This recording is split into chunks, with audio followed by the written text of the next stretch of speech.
Kaloka, mga bes. Hindi nyo aakalain ang nangyari. Umugong ang balita sa industriya ng showbiz natin. Lahat ay nagulat at naguluhan. Hindi dahil sa bagong teleserye o concert, kundi dahil sa isang banta na ikinabigla ng lahat. Isang netizen, react na react sa posibilidad na pagtambalin sina Catherine Bernardo at Donnie Pangilinan sa Pilipinas Got Talent. Nag-warning kay Roby Domingo, isa sa mga host ng show. Ang daming nag-react at nagkomento. Huwag daw ituloy, kundi may kalalagyan daw si Roby sa mga Don Bell fans. Grabe ang galit ng ilan. Agad-agad, naging mainit na usapan ito. Seryosong banta ba ito? O baka naman overreacting lang ang mga tao? Ano kaya ang pwedeng gawin sa ganitong klaseng ugali online?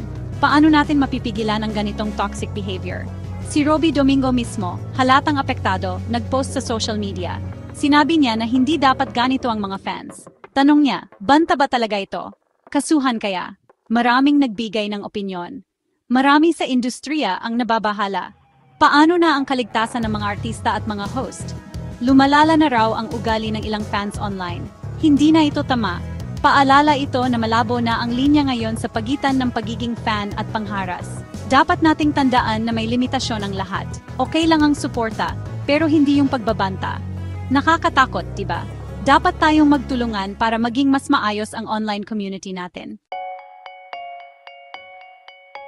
Kilala si Roby Domingo sa husay at galing niya. Hindi lang siya basta host, respetado siya sa showbiz.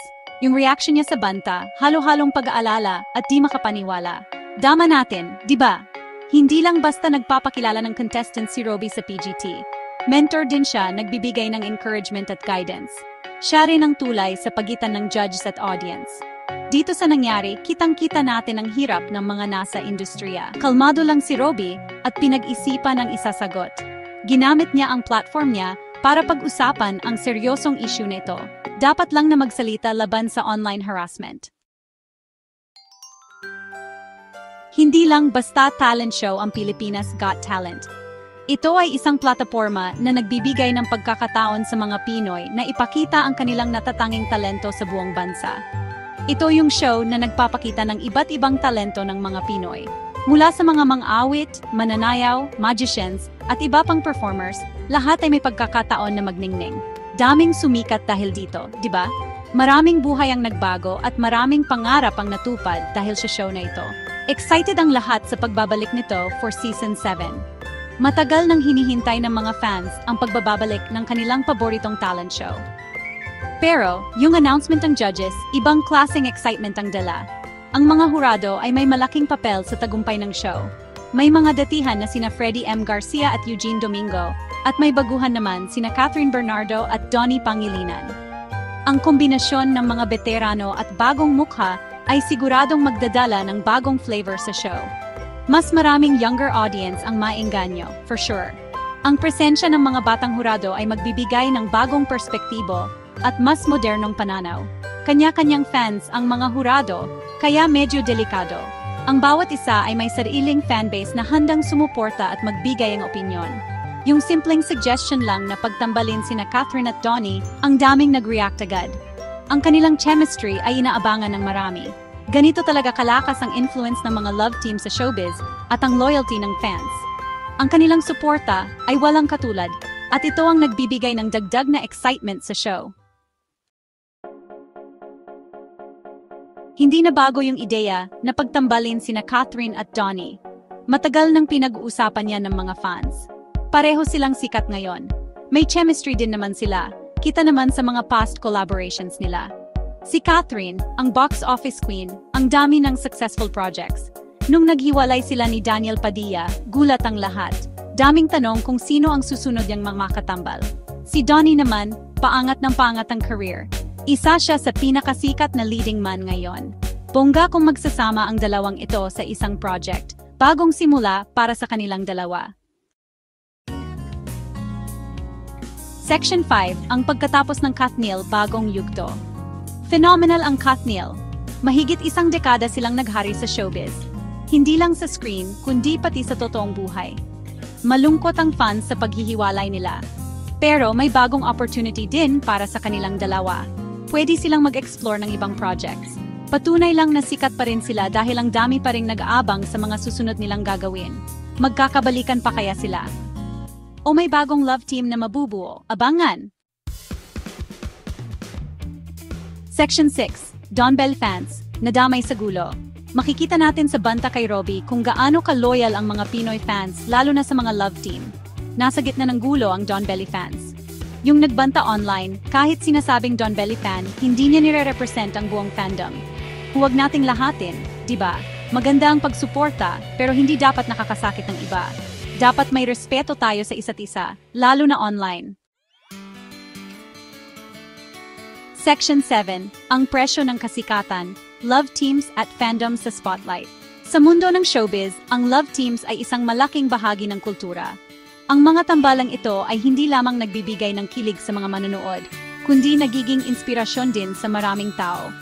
Ipinapakita ng nangyari kay Robbie ang hirap ng pagiging sikat ngayon. Ang bawat galaw nila ay binabantayan at ang bawat pagkakamali ay pinupuna. Hindi madali ang buhay ng isang artista, lalo na kung ikaw ay bahagi ng isang love team. Ang daming pressure sa mga artista. Kailangan nilang magpakita ng magandang imahe sa publiko. Kahit nasa likod ng kamera ay may mga personal na problema silang hinaharap. Ang kanilang buhay ay parang isang bukas na libro na binabasa ng lahat. Minsan, hindi na malinaw ang linya between personal at professional life.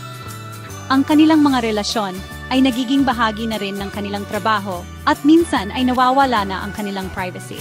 Ang mga fans ay laging nagnanais na malaman ang bawat detalye ng kanilang buhay. Malakas din ang influence ng fandom sa social media. Ang bawat post, tweet, at larawan ay sinusubaybayan ng libu-libong tao. Ang mga fans ay may malaking papel sa tagumpay ng kanilang mga idolo, ngunit minsan ay nagiging sanhi rin ito ng stress sa mga artista.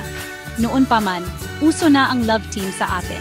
Mula pa noong panahon ng mga klasikong pelikula, ang mga love teams ay nagbibigay ng saya at inspirasyon sa mga manood. Ang kanilang mga kwento ay nagiging bahagi ng ating kultura at kasaysayan.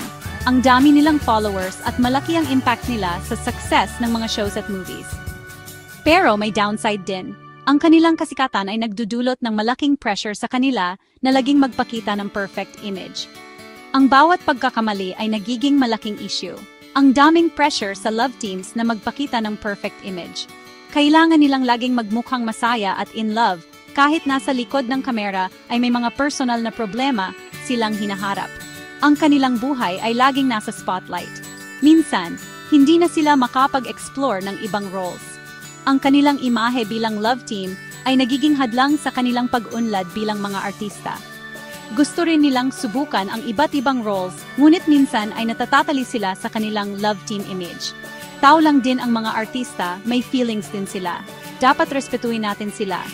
Ang kanilang trabaho ay hindi madali, at kailangan din nila ng suporta at pangunawa mula sa kanilang mga fans. Sa huli, sila rin ay mga tao na may sariling buhay at damdamin. Section 8. Ang kinabukasan ng showbiz, pagbabago sa industriya. Nasa crossroads ang Philippine entertainment industry. Ang dami ng digital platforms, nagbabago na rin ang gusto ng audience, at pati ang dynamics ng fandom. Yung nangyari kay Robbie, pwede itong maging simula ng magandang pagbabago. Pag-usapan natin ang responsible fandom, ang pressure sa love teams, at ang mental health ng mga artista. Mag-explore tayo ng bagong formats at genres. Bigyan natin ng chance ang mga artista na ipakita ang totoong galing nila. Maganda ang future ng showbiz natin. Basta magtulungan tayo at respetuhin ang isa't isa.